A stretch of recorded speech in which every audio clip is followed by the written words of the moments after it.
Firstly, we set here into 500. Then move the right dot into one direction.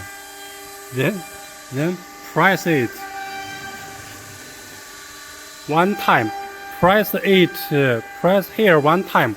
It will move from here to there. And check if this distance is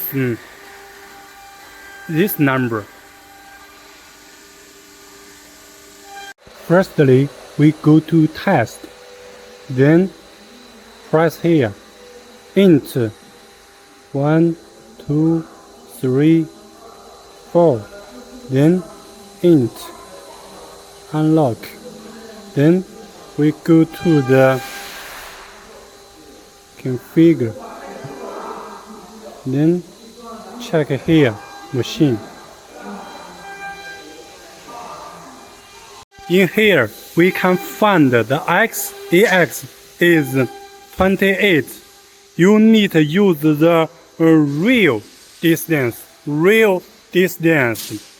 to multiply this number and divide the side number and get one new number.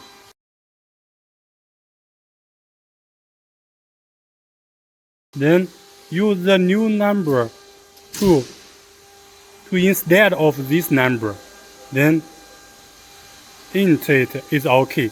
And use the same time to change the YAX this number. Then will be okay.